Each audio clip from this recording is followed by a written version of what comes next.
All protocols observed. Good morning. I'm excited to be here. As you heard, my name is Ayub Macharia from Ministry of Environment and Forestry, representing PS Dr. Chris Kipto. He could not be with us because, like you have heard from His Excellency the President, there is a lot that is happening on the environment space, and due to exigencies of what is happening, he could not join us.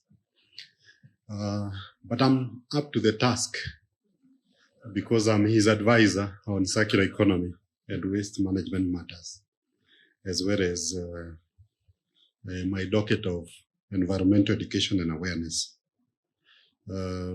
Before I read his statement, you know, we in government, we stick to the script.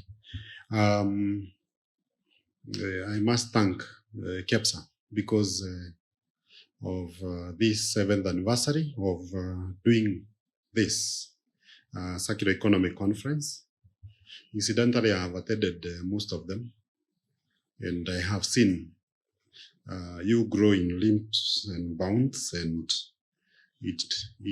every year there is something new.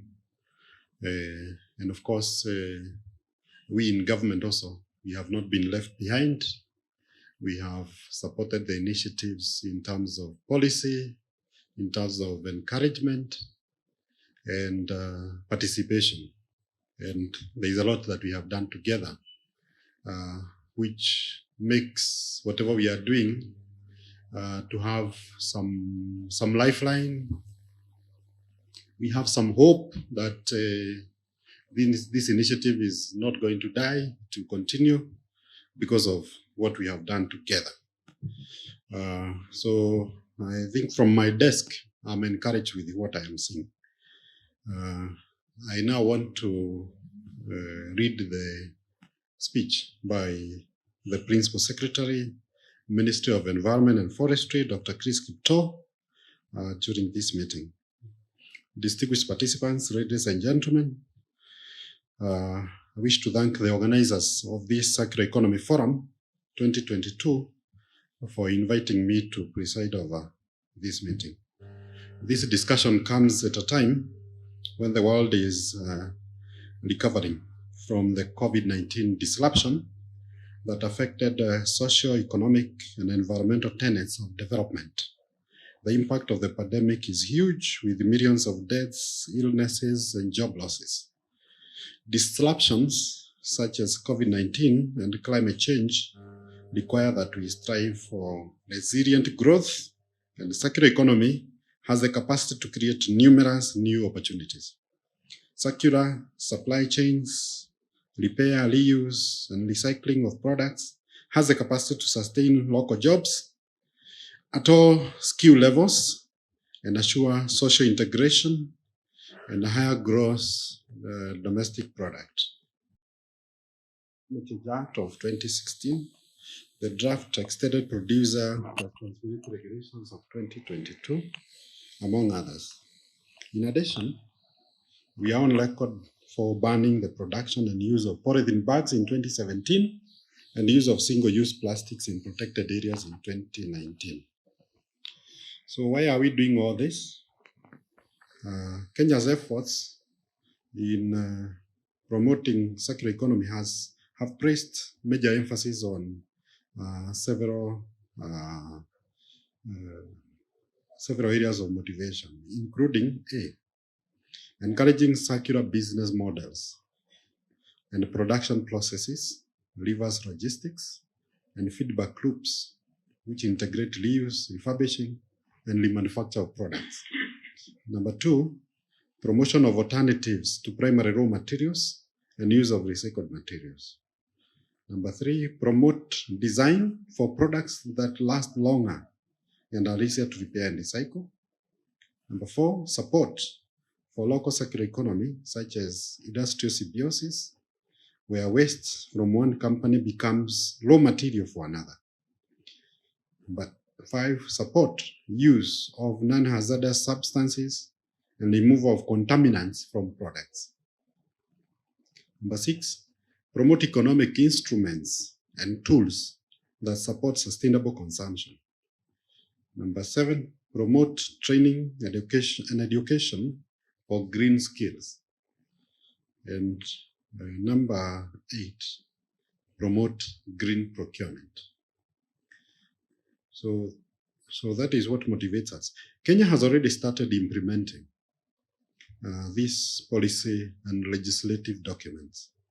And we appreciate that the private sector, together with the public, have positively welcomed the transition. Currently, we are collaborating with the WWF and UNEP to develop a dummy sustainable waste management bill for counties to hasten the transition to circular economy at the grassroots level. Public consultation meetings on this dummy bill will be done early next year. In addition, the ministry has partnered with the Danish Government to develop extended producer regulation guidelines for the 5 categories of producer responsibility organizations established by the draft EPR Regulations of 2022. These guidelines will help the private sector players to establish EPR schemes for their products and packaging.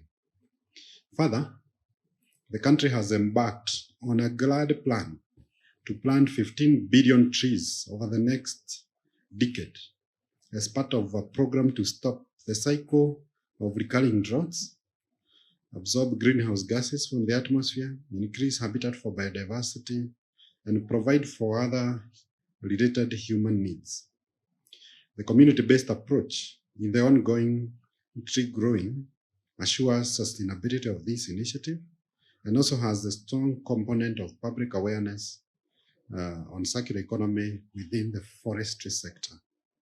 I wish to encourage the private sector to continue teaming up with us in this initiative. Kenya intends to expand the scope of circular economy beyond the waste management to cover entire economic drivers. We urge the private sector to prioritize enhanced action on circular economy to enable existing materials to be used severally to deliver high-value goods and services. As I conclude, I applaud the partnership between KEPSA, European Union, IUCN, and the Embassy of the Kingdom of Netherlands for supporting this initiative. I also wish to thank all of you for availing yourself to attend this meeting and make contributions on what you are doing at the local level. And I appreciate the innovative solutions presented in this meeting to help us engage with this global triple challenge of climate change, biodiversity loss, and pollution. I wish to thank everybody, and I wish you fruitful engagements during this meeting. Thank you very much.